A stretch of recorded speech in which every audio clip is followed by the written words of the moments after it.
ग्रामीण भागातून एका छोट्याशा खेड्यातून आलेली आहे. तर मी लहानपणी अभंगांमध्ये कीर्तनामध्ये ऐकलेलं की ठेविले अनंती तैसेची राहावे, चित्ती असू द्यावे समाधान. मग हे काय की तुम्हाला जे मिळाले त्याबद्दल तुम्ही समाधानी राहा. म्हणजे माझ्यामध्ये ऊर्जा आहे, म्हणजे माझ्यामध्ये ती शक्ती आहे जी सती आहे, पार्वती आहे, गौरी आहे आणि वाटल्यास ती महाकाली पण होऊ शकते. म्हणजे हे सगळे रूप इटसेल्फ आहेत, इनबिल्ट आहेत माझ्यामध्ये. तर रोज स्त्री ठरवते की नाही मला उद्या सकाळी उठायचे, वॉकला जायचे, मला योगा करायचा आहे, मला हे करायचं. पण मग होतंय का? नाही. किंवा 3 दिवस होतं, मग मध्येच काहीतरी म्हणजे डिस्ट्रॅक्ट करणाऱ्या गोष्टी खूप आहेत. म्हणजे शिवाचं एक रूप बघितलं तर शिव आणि शक्ती तुम्हाला अर्ध अर्ध दिसतं. तुमच्या स्त्री तत्वाचे 2 महत्वाचे भाग आहेत. म्हणजे थायरॉइड एक आणि गर्भपिशवी एक. हे शास्त्र जर नसतं तर मग बाकीच्या स्त्रियांची कशी धावपळ होती की म्हणजे ऑफिसला जायचे किंवा वर्क फ्रॉम होम आहे. माझा मुलगा खूप त्रास देतो, आरडाओरडा करतो, घरात आल्यावर वस्तू फेकणं, आदळआपट करणं वगैरे आणि शांत बसतच नाही.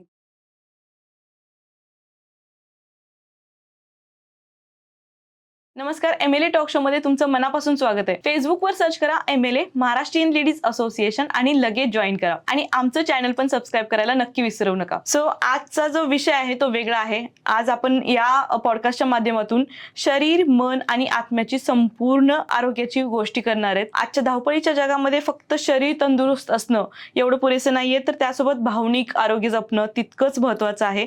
मग तो योगा असू दे, आयुर्वेदिक असू दे, योग्य आहार, मनशांतीसाठी ध्यान धारणा, या सगळ्या गोष्टी आपल्याला निरोगी, आनंदी आणि समाधानी ठेवतात. आजचे गेस्ट आपले स्पेशल आहेत जे ह्या फील्डमध्ये गेल्या 8 वर्षापासून काम करतायत आणि त्यांचं ब्रँड नेम आहे द एनर्जी वेलनेस. तर आज स्वागत करूया अंजली सांगळे मॅडमला. नमस्कार. नमस्ते. येस अंजली, तुम्ही कशा आहात? मी छान आहे. धन्यवाद मला इथे बोलवल्याबद्दल. सगळ्यात आधी तर मी तुमचं अभिनंदन करेन की तुम्ही एमएलए सारखा असा पूर्ण महाराष्ट्रभर लेडीजसाठी एवढा छान ग्रुप चालवताय. आणि दुसरं की मी सुद्धा स्त्रियांसाठीच काम करते. म्हणजे मला हजारो लाखो स्त्रियांचं जागृती करायची आहे त्यांच्या मानसिक आणि शारीरिक आरोग्याबद्दल. सुपर्ब. सो ह्या फील्डमध्ये तुम्ही 8 वर्षापासून काम करतायत. सो सर्वात पहिल्यांदा आपल्या सर्व मेंबर्सला सांगा की होलिस्टिक वेलनेस म्हणजे काय? होलिस्टिक वेलनेस हा शब्द जरी इंग्रजी असला तरी आपल्याकडं पूर्वापारपासून ते चालतच आलेलं आहे. त्याला मराठीत आपण सर्वांगीण निरोगीपणा असं म्हणू शकतो. मग सर्वांगीणमध्ये तुमचं शारीरिक आरोग्य आणि मानसिक आरोग्य हे दोन्हीही आलं. तर मी त्याच्यावर काम करते की नुसतं शरीरच छान असून काही उपयोग नाही आहे. म्हणजे तुम्ही कितीही सुंदर साडी घातली, कितीही छान मेकअप केला, पण जर तुमच्या मनामध्ये आनंद नसेल, तुमचं मानसिक आरोग्य छान नसेल तर ते तुमच्या चेहऱ्यावर दिसणार नाही. म्हणजे तुम्हाला हवं तसं तुम्ही दिसणारच नाही कितीही आउटफिटवर वगैरे खर्च केला तरी. सो मी आतून काम करते जे मग तुम्हाला बाहेरून रिझल्ट्स दिसतात. सुपर्ब. सो ह्या सगळ्या प्रवासाची सुरुवात कशी झाली? प्रवास अगदीच रोमांचक असा म्हणावा लागेल. ह्याची सुरुवात अगदी म्हणजे बालपणापासूनच झाली असं म्हणता येईल की मला ते बाळकडू मिळालं आहे स्पिरिच्युअलिटीचं. मी बीड जिल्ह्यासारख्या अगदी ग्रामीण भागातून एका छोट्याशा खेड्यातून आलेली आहे. घरात आध्यात्मिक वातावरण होतं, वारकरी संप्रदाय असल्यामुळे. माझे चुलते होते, आम्ही त्यांना भाऊ म्हणायचो. तर ते खूप धार्मिक, म्हणजे आमच्या घरामध्ये सगळे ग्रंथ, पोथ्या, पुराणं सगळे असे एक भिंत त्यांनी भरलेली होती. तर मग वाचनाची आवड होती अगदी लहानपणापासून. आणि जेव्हा कळतही नव्हतं की ज्ञानेश्वरी म्हणजे काय, भागवत म्हणजे काय, आणि त्यामध्ये मग मी रमायची, म्हणजे वाचायची ते पुस्तकं. दुसरं असं की खेड्यामध्ये म्हणजे अजून पण असतं, पण सप्ताह, भागवत सप्ताह, ज्ञानेश्वरी पारायण वगैरे जे असतात त्यासाठी जे महाराज लोक यायचे तर ते आमच्या वाड्यात असायचे मुक्कामी. त्याच्यामुळे त्यावेळी तो सहवास लाभला. हे झालं अगदी बालपणीचं. मग हळूहळू शिक्षण, कॉलेज आणि गावाकडच्या रीतीप्रमाणे लवकर लग्न वगैरे ते सगळं झालं. मग सर्वसामान्य स्त्रिया जशा संसारात रमतात तसंच रमले. म्हणजे मुलं, नवरा, सासरचे लोक, हे ते सगळं करता करता एक दिवस अचानक माझ्या एका मैत्रिणीने मला सिक्रेट नावाचं पुस्तक दिलं. तुम्ही ऐकलंय? हो. बऱ्याच जणांना माहिती आहे, म्हणजे जे ह्या पाथवर आहेत त्या लोकांना तर माहीतच आहे की सिक्रेट. सो तिने मला सिक्रेट नावाचं पुस्तक दिलं आणि मी जसंच ते वाचलं तर मी ते रिकनेक्ट झाले, हे स्पिरिच्युअलिटी आणि सिक्रेट. मग ह्याच्यात एक धागा काय की त्याच्यामध्ये मी जे वाचलं की पिंडी ते ब्रह्मांडी, हो, हा. मग मी जे अभंगामध्ये कीर्तनामध्ये ऐकलं होतं, तुझे आहे तुझपासी परी तू जागा चुकलासी, सगळं इथेच आहे आणि मग बाहेर का शोधताय तुम्ही. मग मी ते कुठंतरी रिलेट झालं. त्याच्यानंतर म्हणजे प्रवास जो लहानपणी सुरू झाला होता तो सिक्रेट जवळ आला आणि नंतर मग मी शिव सूर्योदय शास्त्र म्हणून एक शास्त्र आहे की ज्याला आपण आपलं मॅन्युअल म्हणू शकतो मनुष्य जन्माचं. तो शिव पार्वतीचा संवाद आहे. सो मी त्या शास्त्राचा अभ्यास केला जो श्वासावर काम करतं. आणि मग ते शास्त्र, मग त्याच्यानंतर सद्गुरूचं इनर इंजिनिअरिंग आलं, ब्रह्मकुमारी झालं, आर्ट ऑफ लिव्हिंग आलं. हे सगळे कोर्सेस करत करत मग मी ठरवलं की हे तर एकच आहे ना, हे सगळं एक आहे, पण मग हे दोन्ही एकत्र करून आपल्याला कसं काय करता येईल म्हणजे स्त्रियांसाठी. मग शिव सूर्योदय शास्त्रामध्ये जे स्त्रीतत्व सांगितलं आहे, सो त्यात स्त्रीतत्वासाठी काय करता येईल म्हणजे सायकोलॉजी, मॉडर्न सायकोलॉजी, आपले वेद पुराण ग्रंथ, अभंग, त्याच्यातून हे सगळं एकत्र करून काय करता येईल. तर मग असा तो द एनर्जी वेलनेस तयार झाला. म्हणजे असा तो प्रवास आहे. सुपर. सो आता तुम्ही बोलता बोलता स्त्रीतत्वाबद्दल बोलत, तर स्त्रीतत्व म्हणजे काय? तर स्त्रीतत्व जे शास्त्रामध्ये सांगितलेलं आहे, स्त्रीतत्व आणि पुरुषतत्व. प्रत्येक स्त्रीमध्ये स्त्रीतत्व आणि पुरुषतत्व दोन्हीही असतं आणि प्रत्येक पुरुषामध्ये स्त्रीतत्व आणि पुरुषतत्व दोन्हीही असतं. फक्त त्याचा रेशो वेगळा आहे. स्त्रीमधला रेशो वेगळा आहे, पुरुषामधला रेशो वेगळा आहे. तर तुम्ही जर नटराजाचं म्हणजे शिवाचं एक रूप बघितलं तर शिव आणि शक्ती तुम्हाला अर्ध दिसतं. तर हा जो रेशो आहे म्हणजे हा स्त्रीतत्व, तुम्ही जे विचारलं की स्त्रीतत्व अनादी अनंत काळापासून स्त्रीतत्वाला एक खूप महान स्थान दिलेलं आहे. म्हणजे तुम्ही देवी भागवत, देवी महात्म्य बघा किंवा नवरात्रात आपण जे करतो तर ते स्त्रीतत्व, त्याची आपण पूजा करतो त्या तत्वाची. Means I am not talking about feminism आणि फेमिनिटी. मी फेमिनिटीबद्दल बोलते की स्त्रीतत्व काय आहे. सो स्त्रीतत्व तिच्यामध्ये एक अशी एनर्जी असते की जी सगळ्या जगाला पुरून उरेल. ते आहे स्त्रीतत्व. म्हणजे ती स्त्रीत्व ज्याला आपण म्हणू ना, तर ते स्त्रीतत्व. मग ते जागृत कसं करायचं, ते जपायचं कसं, ते मी द एनर्जी वेलनेस मधून सांगते. सुपर. सो तुम्ही बोलता बोलता आता एनर्जी, व्हायब्रेशन्स याबद्दल बोलत होतात. सो ह्याबद्दल आणखी काय माहिती सांगू शकाल? एनर्जी जे आहे, तर मी नाव एनर्जी दिलंय की जी आतली एनर्जी आहे. आणि एनर्जी आणि व्हायब्रेशन आजकाल तुम्ही सगळीकडे बघितलं असेल तर प्रत्येकजण त्या विषयावर बोलतोय की हां तुमची एनर्जी अशी असली पाहिजे, व्हायब्रेशन तसे असले पाहिजे. अरे पण एनर्जी तुम्ही निर्माणही करू शकत नाही, नष्टही करू शकत नाही, फक्त तुम्ही ट्रान्सफॉर्म करू शकता. सो हाऊ टू ट्रान्सफॉर्म, म्हणजे निगेटिव्ह असेल तर तुम्ही ती पॉझिटिव्ह करू शकता, पण पॉझिटिव्ह मधली निगेटिव्ह लगेच होते, तिला करायची गरज नाही पडत. म्हणजे उजेडासाठी आपल्याला बटन दाबावं लागतं, अंधार तर असतोच. बरोबर. सो असं आहे ते की व्हायब्रेशन्स आपण म्हणजे प्रत्येक स्त्री जशी प्रत्येक गोष्ट व्हायब्रेट होते म्हणजे कंपन निर्माण करते, तर स्त्री इट्स ए जागृत आहे, एक ती लाईव्ह एनर्जी आहे. सो ती खूप प्रकारे व्हायब्रेशन देत असते. म्हणजे ती तिच्या कुटुंबाची सेंटर असते, बरोबर, एनर्जी प्रोव्हायडर असते. सो ती एनर्जी कशातून देते तर तिच्या व्हायब्रेशन्स मधून देते. मग तिचे व्हायब्रेशन्स कसे असले पाहिजे, म्हणजे बऱ्याच जणी आता जे व्हायब्रेशनवर आपण बोलतो की पाण्यातून, म्हणजे मी तुम्हाला पाणी देते त्याच्यासोबत माझी कंपनं जात आहेत, माझ्या ऊर्जेतून म्हणजे एनर्जीमधून ते व्हायब्रेशन्स तुमच्यापर्यंत जातात.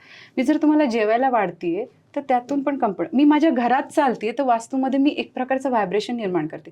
मग मी घरात चालताना धपाधप पाय आपटत चालते की माझ्या मंजूळ पैंजणांचा आवाज करत चालते. हे तुम्ही व्हायब्रेशन कसे तयार करता. म्हणजे मी तर नेहमी सांगते प्रत्येक मीटिंगमध्ये, कार्यक्रमामध्ये की ज्या घराची जशी स्त्री असते तशी त्या घराची ऊर्जा असते. बरोबर. म्हणजे मी इथं तिच्या सौंदर्याबद्दल नाही बोलते, पण ती जर छान असेल, आनंदी, समाधानी असेल तर ती तशी व्हायब्रेशन क्रिएट करते तिच्या घरामध्ये. त्या घरामध्ये गेल्यावर आहे ना तुम्हाला असं छान असं सुकून फील होतं की अरे वा खूप छान वाटलं, बसले गप्पा मारले. म्हणजे एक आपण म्हणतो ना ते की आनंदाचे डोही आनंद तरंग आनंदाचे. सो तुम्ही जर तसे व्हायब्रेशन्स देताय तुमच्या एनर्जीमधून तर गोष्टी तशाच असणार घरामध्ये. तिने तिच्या एनर्जीवर लक्ष दिलं पाहिजे की आपण कसे व्हायब्रेशन्स देतो. बरोबर. सो हे एनर्जी आणि व्हायब्रेशन बद्दल. सुपर. सो आता तुम्ही स्त्रियांबद्दल बोलताय की जसं घर असेल, घरामध्ये जी स्त्री असेल किंवा जर स्त्री हॅपी असेल तर निश्चितच वातावरण वेगळंच होऊन जाईल. सो खरंच ह्या स्त्रियांना आपल्याला जे वेलनेसची गरज आहे का? नक्कीच गरज आहे, म्हणून तर हा विषय आला की गरज कशी निर्माण झाली बर. की आत्ता हे धावपळीचं जीवन आहे किंवा आपण जे म्हणतो की व्हायब्रेशन सगळीकडून तसेच येतात.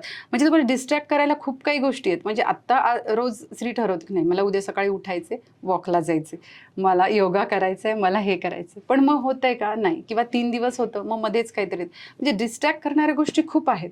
पण ज्यावेळेस तुम्ही एखादा वेलनेस प्रोग्राम घेता किंवा कुणाला तरी फॉलो करता, म्हणजे बरेच जण असतात ना की आम्ही आर्ट ऑफ लिव्हिंग करतो, आम्ही हे करतो.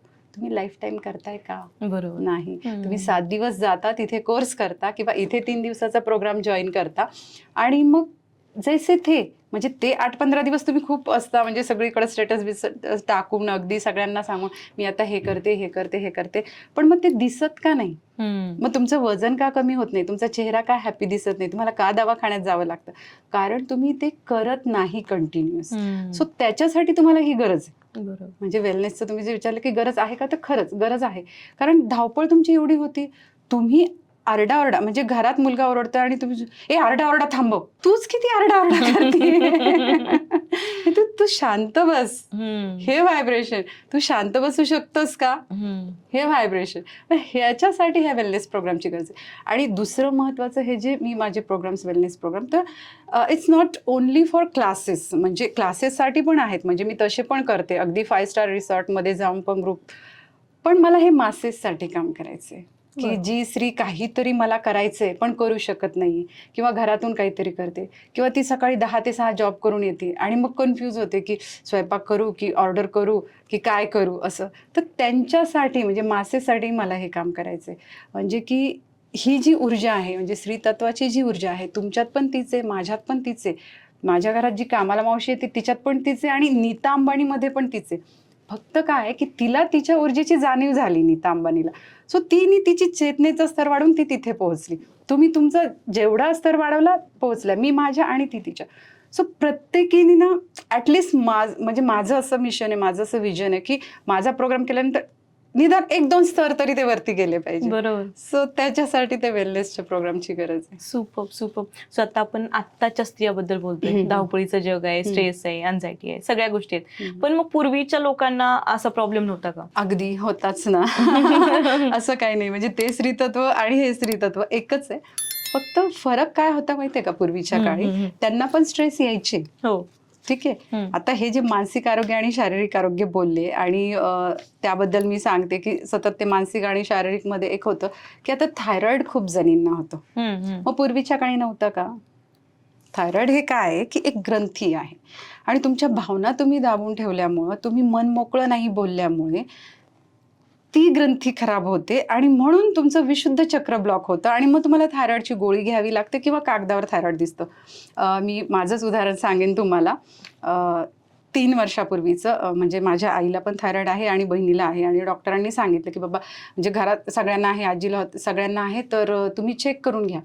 जेव्हा माझं थायरॉइड कागदावर म्हणजे वाटल्यास मी रिपोर्ट पण दाखवू शकते कागदावर, तो 22 आला. बापरे. डॉक्टरांनी मला विचारलं तुमची स्किन खराब आहे का? नाही. तुमचे केस गळतात का? नाही. झोप भरपूर येते, जेवण जातंय, मूड स्विंग्स होतात का? नाही. क्लिनिकली माझ्यावर काहीही दिसत नाहीये, फक्त ते रक्तात आले कारण ते होतं आधी. मग हे का झालं? मग हे अगदी अभ्यास करण्यासारखं. हे का झालं? कारण मी ती लाईफस्टाईल फॉलो करते, मी ते स्त्रीतत्व जपते. तुमच्या स्त्रीतत्वाचे 2 महत्वाचे भाग आहेत, म्हणजे थायरॉइड एक आणि गर्भपिशवी एक. आता गर्भपिशवी हीच तुमच्या स्त्रीत्वाची ओळख आहे आणि आत्ता काय झालं तुम्हाला PCOD झालंय, पिरियड्समध्ये त्रास होत आहे, मेनोपॉज झालाय. म्हणजे तुम्ही हे जे विचारलं ना तो खरंच खूप चांगला प्रश्न आहे की पूर्वीच्या काळी नव्हतं का हे मेनोपॉझल, प्रीमेनोपॉझल, पेरिमोनोपॉझल होतं? हे नव्हतं असं नाही, पण तो काळ वेगळा होता, त्या गोष्टी वेगळ्या होत्या. म्हणजे ते पण मी डिस्क्राईब करणारच आहे. पण तुमच्या स्त्रीतत्वाच्या ह्या ज्या 2 महत्त्वाच्या गोष्टी आहेत तर हे खूपच म्हणजे 40 झाली की लगेच मला मेनोपॉजचा प्रॉब्लेम येतोय आणि गर्भपिशवी काढून. अगो बाई तू तुझ्या स्त्रीतत्वाची ओळखच नष्ट करतीये, जी की तू सेलिब्रेट केली पाहिजे. तुझ्यात ती एनर्जी आहे आणि तू ती नष्ट करते. आधी का होत नव्हत्या ह्या सगळ्या गोष्टी? एक तर वेळेवर लग्न होत होती. बरोबर. पिरियड आला, त्याच्यानंतर काही वर्षांनी बरोबर ते लग्न झालं, वेळेत मुलं झाली, म्हणजे अगदी 8-8, 10-10 मुलं होती त्यांना. तर आता इथं 1-2 मुलं होणे हे PCODचे आणि ह्याचे त्याचे त्रास सुरू. मग ते सायकल जे होते ना ते. आणि ज्या वेळेस ही स्त्री 40शीत येत होती त्या काळातली, त्यावेळी हिच्या घरामध्ये नातवंड असायची. बरोबर. ठीक आहे, त्या नातवंडामध्ये ती खेळायची, रमायची. स्ट्रेस कुठे? स्ट्रेस आला तरी त्याला गाणं गाऊन दाखवायचंय, त्याला खायला घालायचे. दुसरं महत्वाचं की आत्ता जे आहे ना की बाबा हे स्ट्रेसचं जे म्हणताय, वैशाखामध्ये लग्न झालं की आषाढात मुलगी घरी असायची. महिनाभरात तिने तिथं काय अनुभवलंय, काय तो स्ट्रेस सगळा रिलीज व्हायचा तिचा आषाढामध्ये. आणि पंचमीला ते श्रावणात पंचमी, त्यावेळेस गाणे विणे गाऊन करून ती परत सासरी जायची, परत मंगळागौर आली, परत दिवाळी आली. सो हे जे गेट टुगेदर्स होते, हे जे येणं जाणं होतं, कुणीतरी काकू खूप जवळची असायची, कुणीतरी मावस बहीण खूप जवळची असायची, कुणीतरी शेजारच्या ताई खूप छान असायच्या, त्यांच्याशी मनमोकळं बोलल्या जायचं. आत्ता काय झालंय, मन मोकळी होत नाहीयेत. समजा मी जर तुम्हाला मला काही सांगायचे, पण ती मला जज करेल का, मी तिच्यावर ट्रस्ट करू शकते का, हे इश्यूज आत्ता आले. हे पूर्वीच्या काळी नव्हते. म्हणून पूर्वीच्या काळी जरी शरीरामध्ये गर्भपिशवी होती, थायरॉइड ग्रंथी होती, तरी हे प्रॉब्लेम अजिबात नव्हते. कारण लाईफस्टाईल तशी होती, जॉईंट फॅमिली होती, मिळून मिसळून राहत होते, म्हणजे खूप वेगळं वातावरण होतं, म्हणून त्यावेळेस ते नव्हतं. आणि आत्ताचं वातावरण वेगळं आहे, म्हणून हे डिझीज आहे. सुपर. सो आता आपण बोललो पूर्वीच्या काळाबद्दल, आत्ताच्या काळामध्ये बद्दल, पण आता आपल्याला बोलायचं आहे की तुमच्या एनर्जी वेलनेस बद्दल. सो तुमचं एनर्जी वेलनेस कसं काम करतं? एनर्जी वेलनेस एक प्रोग्राम आहे की ज्यामध्ये 1-to-1 सेशन्स असतात, ग्रुप सेशन्स पण असतात आणि रिट्रीट्स पण असतात. असं 3 विभागामध्ये काम चालतं. जसं मी तुम्हाला मगाशी सांगितलं की मला मासेससाठी काम करायचे, म्हणजे खूप लोकांसाठी काम करायचे. प्रत्येकच स्त्री अफोर्ड करू शकेल असे नाही, प्रत्येकीला स्वतःची एनर्जी छान करायची. ठीक आहे, म्हणजे जेव्हा स्त्रिया म्हणतात मला की नाही हो मॅडम तुमचं वेगळं आहे, किंवा ताई तुमचं वेगळं आहे, आम्हाला नाही का असं ह्या टाईपचं, पण असं काही नसतं. नाही, आमच्या घरातलं वातावरण काहीच नाहीये. तुझ्या आतलं वातावरण बघ, ते आधी नीट कर. तुझ्या आतलं, तुला खरंच बदलायचंय का, तुला बदल हवाय का, आधी ते बघ. कशात बदल हवाय ते बघ. नंतर हे ब्रह्मांड आहे ना तुम्हाला खरंच खूप मदत करतं. म्हणजे तुम्ही फक्त इच्छा, म्हणजे मी स्वतःवरून सांगते की मला ज्या वेळेस वाटलं की मला हे करावं, आणि फॅमिलीच्या सपोर्टशिवाय तर खरंच शक्य नाही. म्हणजे जसं म्हणतात ना की behind every man there is a woman, तसं behind every successful woman there is family. Yes, family actually. हा, मी तर मॅन म्हणजे 2, म्हणजे माझे मिस्टर पण आणि माझा मुलगा पण. आणि तो पण हे जे व्हायब्रेशन वगैरे जे आपण बोललो, म्हणजे तो तर एक ऑलटुगेदर वेगळं शास्त्र आहे, ध्वनिकंपन शास्त्र. सो तो त्याच्यामध्ये काम करतो. तो मला खूप सपोर्टिव्ह आहे की ह्याच्यामध्ये. तर जेव्हा स्त्रिया म्हणतात की नाही मॅडम आमचं वातावरण काही नाही, तुमच्या आतलं वातावरण तुम्ही नीट करा, मग तुम्हाला बाहेरून मिळेल. मग एनर्जी वेलनेस काय करतं की तुम्हाला फर्स्ट सेशन मी फ्री देते. सेशन इन द सेन्स त्याच्यामध्ये फक्त माहिती असते की बाबा तुम्ही स्त्री आहात म्हणजे नक्की काय आहे, मग पुरुषांपेक्षा तुमचं शरीर वेगळं आहे. ठीक आहे, तुम्हाला हे मान्य आहे का? नाही. आजकालच्या बायका फक्त पुरुषाची बरोबरी कशासाठी? तुम्ही कितीही बरोबरी केली तरी आज सिलेंडर उचलायचं म्हटल्यावर पुरुषच लागतो तुम्हाला. मग बरोबरी नाही करायची, तुमचं स्त्रीत्व तुम्हाला जपायचंय. आणि ते कशा प्रकारे जपल्या जाऊ शकतं हे मी फर्स्ट सेशनमध्ये सांगते. ते फ्री असतं की फक्त माहिती दिल्या जाते की स्त्रीतत्व काय आहे, ते कसं जपायचं, ते कसं जागृत करायचं, आणि त्यामध्ये सातत्य कसं ठेवायचं. जसं मी मगाशी तुम्हाला म्हटलं की आपण एखादा कोर्स करून येतो, नंतर काय, मग द एनर्जी वेलनेस आमची टीम काय करते की तुम्हाला कंटिन्यू सपोर्ट असतो. एक एनर्जी वेलनेसचा ग्रुप आहे, सो तुम्ही त्याला कनेक्टेड असता. तुम्ही रोजचं, म्हणजे मी ज्या प्रॅक्टिसेस दिलेल्या आहेत आणि एक्सरसाइजेस दिलेल्या आहेत, म्हणजे त्याच्यात व्यायाम प्रकार नाही आहे, काही लिखाण असतं, काही प्रॅक्टिसेस असतात, काही रोजचं बोलणं असतं की जशी बाबा ऊर्जा देणं वगैरे, हे जे काय आहे, तर मग त्यातलं तुम्हाला रोज, आणि जेव्हा तुम्हाला रोज करायला देतं आणि कुणीतरी मागे उभं असतं ना की तू हे केलंस का, किंवा कर, किंवा तुम्ही कोणाला तरी आन्सरेबल असता की हां नाही मला आज ग्रुपवर टाकायचंय बरं का, मी हे केलं. आणि माझं असं नाही आहे वेळेचं बंधन की तुम्ही ब्रह्ममुहूर्तावरच उठा. म्हणजे बऱ्याच मॉडॅलिटीजमध्ये काय होतं की ब्रह्ममुहूर्तावर उठायचंय, ते करायचंय, मग रात्री उशिरा झोपलोय, मग सकाळी जाग नाही आली, आणि मग त्यामुळे मग मी ते 1 दिवस नाही केलं, मग 2 दिवस नाही केलं, आणि मग ते मागे पडले. आमचं तसं नाही आहे. प्रत्येक शरीर हे वेगळं असतं, प्रत्येक शरीराची झोपेची गरज सगळ्या म्हणजे वेगळ्या असतात. सो तुमच्या ह्याच्याप्रमाणे तुम्हाला 8 तासाची झोप हवी, तुम्ही 10ला झोपलाय, तुम्ही 6ला उठताय, ठीक आहे, 6:30ला करा, कुणी 7ला उठतं, पण करा. बरोबर. मग त्याच्यानंतर तुम्ही ते ग्रुपवर टाकायचं. मग एनर्जी वेलनेस कडून तुम्हाला रिप्लाय येतो की वेल डन, तुम्ही ते केले. जेव्हा तुम्हाला ऍप्रिसिएशन मिळतं की कोणीतरी आपलं कौतुक करते, आणि कौतुक हे स्त्रीला म्हणजे तुम्ही जर म्हणजे देवी महात्म्य किंवा देवी भागवत राख त्याच्यामध्ये काय देवीची स्तुतीच आहे, हो. तर स्तुती तर देवीला पण प्रिय आहे, मग आपण तर काय आहे ना. हो. सो जेव्हा तुम्हाला ऍप्रिसिएशन मिळतं तेव्हा तुम्ही दुसऱ्या दिवशी करता, आणि असं कंटिन्युअस जर तुम्ही 90 दिवस केलं तर नंतर तुम्हाला सपोर्टची गरज राहत नाही. बर. आणि 90 दिवसामध्ये तुमचं पूर्ण सायकल म्हणजे 3 तुमचे ह्याचे सायकल्स होऊन जातात, पिरियड्सचे सायकल होऊन जातात, आणि बाकीच्या पण खूप गोष्टी होऊन जातात. त्याच्यामध्ये तुमचे काही इव्हेंट असतील काय असं सगळं होऊन मॅनेज करून तुम्ही ते केलेलं असतं. मग तुमचा तो कॉन्फिडन्स वाढतो की हा मी करू शकते, आणि बदल तुमच्यापेक्षा घरातल्यांना दिसतो, तर ते सपोर्ट करतात. हां, जा तुला अजून पुढचं कोर्स करायचं आहे, हे करायचं आहे, ते करायचं आहे, आणि मग त्या पद्धतीने द एनर्जी वेलनेस काम करतं. Super super. सो मी सगळ्या MLA ग्रुपच्या लोकांना सांगेन की फक्त तुम्हीच नाही की तुमचे मम्मी, तुमचे सासूबाई सगळ्यांना अगदी, अगदी. ह्या प्रोग्रामसाठी एनरोल करा. अगदी. आणि ह्यामध्ये प्रश्न लिहिलेला आहे की समजा रिझल्ट आलाच नाही तर काय? हां, तर रिझल्ट येत नाही असं होतच नाही. रिझल्ट आला नाही तर त्यामध्ये काय होतं की एखादी समजा अजून तर तसं झालेलं नाहीये, पण मी तो प्रश्न ह्याच्यासाठी दिला की बऱ्याच जणांना वाटू शकतं ना की आजकाल खूप मॉडॅलिटीज आहेत, खूप सारे कोर्सेस आहेत. तुम्ही म्हणजे आत्ता मोबाईल उघडला की तुम्हाला काहीतरी कोर्स येईल, तुमचं हे सुधरवा, मानसिक आरोग्य सुधरवा, तुमचं शारीरिक हे ते तसे. रिझल्ट आला नाही तर आम्ही तुम्हाला परत 90 दिवसाचं सायकल देतो, परत वेगळ्या पद्धतीची, की बाबा एखादी स्त्री खूपच आतून हार्ट असेल, म्हणजे आतलं निघूनच गेलं नसेल. म्हणजे आम्ही एनर्जी वेलनेस कसं काम करतं की सपोज एक भांडं आहे, मग त्यात खूप काय काय साचलेलं असतं, तर ते साचलेलं आधी काढून टाकल्यावर मी नवीन एनर्जी त्यात फील करू शकते. त्यातच जर टाकली तर ते गढूळ होऊन हे होईल, आणि मग बऱ्याच जणी काय होतं की ते मोकळं होत नाहीत, किंवा काही असं हे होऊन जातं की नाही जाऊ द्या माझ्या नाही लक्षात, पण ते ठेवलेलं असतं साठवून, त्याच्या गाठी बिठी बांधून ठेवलेले असतात. सो त्या जर रिकाम्या झाल्या नाहीत तर तुम्हाला रिझल्ट येत नाही. पण जेव्हा तुम्ही अवेअर होता, जेव्हा तुम्हाला कळतं की अरे हे त्याच्यामुळे झालंय, तुम्ही पटकन तयार होता. ते भांडं एकदा मोकळं झालं की मग त्यात नवीन एनर्जी अगदी इझिली भरल्या जाते.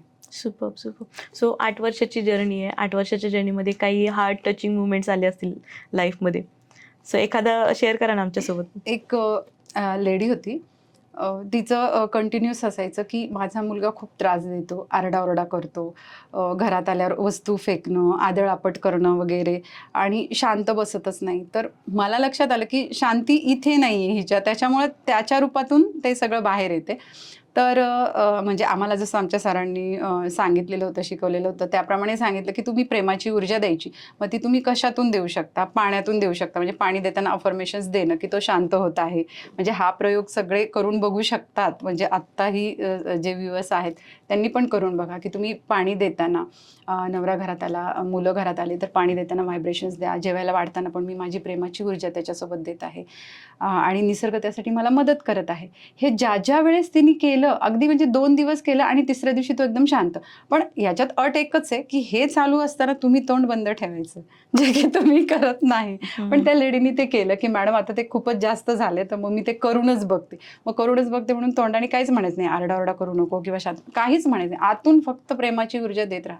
प्रेमाची ऊर्जा दिली. तिसऱ्या दिवशी अगदी मॅडम म्हणजे त्या ऑफिसला भेटायला येऊन की जादू झाली. म्हटलं जादू बिदू काहीच नाहीये, तुम्ही आतून शांत झाल्या, कारण तुम्हाला कळलं की मी शांत झाल्याशिवाय, माझी ऊर्जा शांत झाल्याशिवाय तिकडे पोहोचणार नाही, तो शांत होणार नाही. घरातलं वातावरण छान झालं, आणि मुळात स्वतःमध्ये शांती आल्यामुळे काय झालं की गोष्टी वेळच्या वेळी व्यवस्थित व्हायला लागल्या. मग मुलं कशाला चिडचिड आणि आरडाओरडा करतील. म्हणजे ते माझ्यासाठी एकदम हार्ट टचिंग होतं एका आईचं, की मी त्याला इतक्या दिवसाची ओरडत होते, त्याला मी काउन्सिलिंगला नेलं, त्याच्या टीचरला सांगितलं, त्याच्या बाबांनी मारलं, म्हणजे एवढं सगळं केल्यानंतर सुद्धा त्याची आदळआपट आरडाओरडा बंद होत नव्हतं. आणि 2 दिवस फक्त शांततेत जेव घातला आणि पाणी दिलं. म्हणजे हे जे आहे की स्त्रीचं हे जे अन्नपूर्णा रूप आहे, किंवा हे जे वेगळ्या वेगळ्या गोष्टी आहेत, तर हे न करता तुम्ही घरामध्ये फक्त शयनेषु रंभा का, तुम्ही अन्नपूर्णा व्हा. तुम्ही हे सगळे रोल तुमचे व्यवस्थित केले तर तुमच्या घरात शांती, आनंद राहीलच राहील. आणि द एनर्जी वेलनेस आहेच आहे तुम्हाला मदतीला. सो ह्या 8 वर्षाच्या जर्नीमध्ये तुम्ही म्हणजे भरपूर सेशन्स घेतले असतील, हो. भरपूर कोर्सेस लॉन्च केले असतील, हो. स्वतःला अपग्रेड केलं असेल हो, अगदी. आणि त्यासोबत स्वतःचं पर्सनल लाईफ पण तुम्ही तेवढं सांभाळलं असेल. हो. तर हा सगळा वर्क लाईफ बॅलन्स कसा करताय तुम्ही सध्याच्या घडीला? तो वर्क लाईफ बॅलन्स करण्यासाठीच मला ह्या सगळ्या गोष्टींची मदत होते. म्हणजे खरंच सांगते की हे शास्त्र जर नसतं तर मग बाकीच्या स्त्रियांची कशी धावपळ होती, की म्हणजे ऑफिसला जायचे किंवा वर्क फ्रॉम होम आहे, हे सगळं करायचं. मग वेळेवर स्वयंपाक पण झाला पाहिजे, सकाळी उठून मुलांचा डब्बा पण झाला पाहिजे. मग हे सगळं कसं मॅनेज होतं, हे जो बायकांना प्रश्न आहे ना, तर हे शास्त्रच तुम्हाला मदत करतं. बरं. हे जे शास्त्र आहे ना, हेच तुम्हाला मदत करतं की तुम्ही रोज सकाळी उठून रिकनेक्ट होताय त्या गोष्टीला, की येस माझ्याकडं असं काहीतरी आहे. म्हणजे मी स्त्रीतत्व आहे, म्हणजे माझ्यामध्ये ऊर्जा आहे, म्हणजे माझ्यामध्ये ती शक्ती आहे, जी सती आहे, पार्वती आहे, गौरी आहे आणि वाटल्यास ती महाकाली पण होऊ शकते. म्हणजे हे सगळे रूप इटसेल्फ आहेत, इनबिल्ट आहेत माझ्यामध्ये. तर मग मला कोणत्या वेळेला कोणती शक्ती जागृत करायची हे शिकल्यामुळं काय झालं, की कुठेच काहीच अडचण येत नाही. म्हणजे आत्ता माझ्या घरामध्ये छोटा मुलगा आहे, 85 वर्षाच्या सासूबाई आहेत, एक मोठा मुलगा आहे, मिस्टर आहेत आणि बाकी सगळं म्हणजे सगळ्या गोष्टी सांभाळता येतात. पण ते मला खूप इझी वाटतं. म्हणजे ते करताना कधी चिडचिड, त्रागा असं काहीच होत नाही. म्हणजे मी पण ह्या सगळ्यांमधून गेलेली आहे. ऑलरेडी माझी पण सुरुवातीचे म्हणजे लग्नानंतरचे जे 10-12 वर्ष असतात, मनाप्रमाणे गोष्टी न घडणं किंवा काही गोष्टी आवडत नाहीये, जुळवून घेणं. मग त्यामध्ये कुठेतरी त्रास झालेला आहे, दुखावल्या गेलेल्या आहे, सगळं आहे. पण मग जशी ह्या सगळ्या शास्त्रांसोबत मी कनेक्ट होत गेले, की मग कळत गेलं की नाही, प्रॉब्लेम तिकडे नाही झालेला, प्रॉब्लेम इकडे झालेला आहे. सो इथे नीट केलं की तिथे नीट होईल. सो प्रत्येक वेळेस स्वतःवर काम करणं, स्वतःला अपग्रेड करणं आणि हे करूनच मग तो बॅलन्स मला साधता आला. सुपर.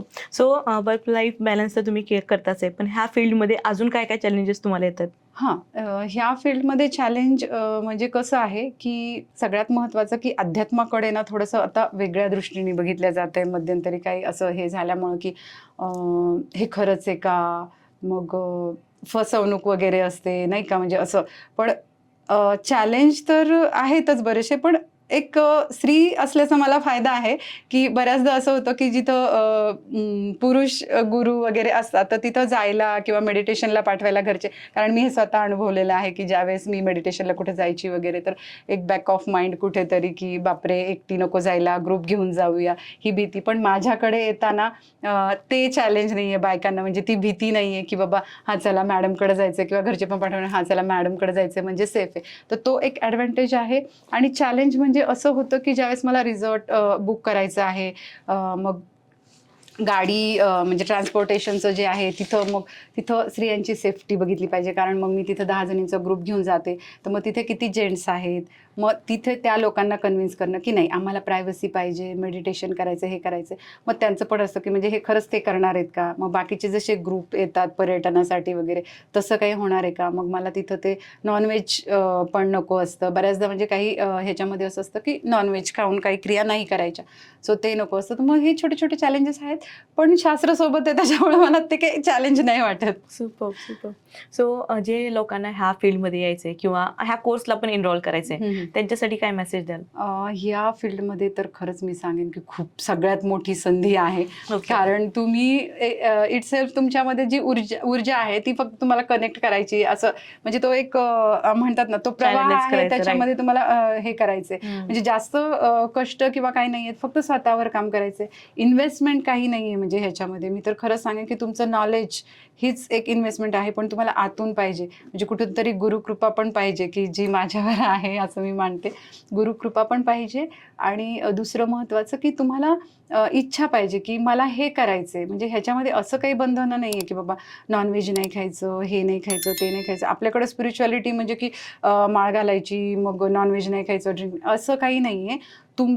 तुम्ही आतून किती शुद्ध होता, तुम्ही शरीरात काय खाताय त्याच्याशी काही संबंध, तुम्ही आतून मनाने किती प्युअर होता. सो ही संधी एक आहे, की तुम्हाला बाकी खूप काही गोष्टी न करता नॉलेज घेऊन तुम्हाला ते नॉलेज दुसऱ्याला द्यायचे, कनेक्ट व्हायचे. म्हणजे हे एक सोपं आहे. आणि दुसरं, ज्यांना द एनर्जी वेलनेसचे जे प्रोग्राम्स घ्यायचे आहेत ना, तर मी खूप म्हणजे अगदी म्हणजे स्त्रियांसाठीच असल्यामुळे इतकं फ्लेक्झिबल ठेवलेत. म्हणजे टायमिंग्स त्यांच्यानुसार, सेशन्स त्यांच्यानुसार, मुलांच्या परीक्षा असतात तेव्हा नको, मग सॅटर्डे संडेलाच पाहिजे, मिस्टर घरी असतात मुलांना बघतील, म्हणजे हे सगळं. शिवाय त्यांना जो व्हॉट्सअप ग्रुपचा मी तुम्हाला सपोर्ट म्हटलं, फीजमध्ये डिस्काउंट द्यायचा, की बाबा बघून की हां तिची इच्छा आहे, तिला अपग्रेड व्हायचे, पण ती फीस नाही हे करू शकत आहे. सो तिथं मी स्वतः हे करते की नाही, हां हिचं एक जणीचं आपण पे करू शकतो. आणि मग त्यावेळेस बाकीच्याही स्त्रिया अशा असतात की हां मॅडम आपण सगळेजणी मिळून करूया ना, एकीला नाही होते ते. सो आता आपण नेहमी आपण पाहतो की युनिव्हर्समध्ये ग्रॅटिट्यूड, की सुरुवात ग्रॅटिट्यूडने करा किंवा झोपायच्या आधी 5 ग्रॅटिट्यूड टाका, अच्छा. लिहून मग झोपा. सो ह्या सगळ्या ग्रॅटिट्यूड किंवा अफर्मेशन्स याचा उल्लेख वेलनेस प्रोग्राममध्ये आहे का? नक्कीच आहे. हे जे ग्रॅटिट्यूड मी पहिल्यांदा जे तुम्हाला म्हटलं सिक्रेट वाचलं होतं त्यावेळेस, आणि त्याच्यानंतर बऱ्याचदा ग्रॅटिट्यूड. मग ग्रॅटिट्यूड म्हणजे नक्की काय? की बाबा तुम्ही आभार व्यक्त करा युनिव्हर्सप्रती, निसर्ग तुम्हाला जे काही मिळालंय. मग हेच तर मी लहानपणी अभंगांमध्ये, कीर्तनामध्ये ऐकलेलं, की ठेविले अनंती तैसेची राहावे, चित्ती असू द्यावे समाधान. मग हे काय की तुम्हाला जे मिळाले त्याबद्दल तुम्ही समाधानी राहा, आणि म्हणजे ग्रेटफुल राहा आणि ग्रॅटिट्यूड व्यक्त करा. मग तुम्हाला बाकीच्या गोष्टी मिळतील. म्हणजे ज्यावेळेस हे हे ग्रॅटिट्यूड करताना, तर हे काही नवीन नाही, म्हणजे हा शब्द आपल्यासाठी नवीन आलाय. म्हणजे द एनर्जी वेलनेसमध्ये हा ग्रॅटिट्यूड हा शब्द नवीन आलाय, पण तो आहे अगदी जुनाच.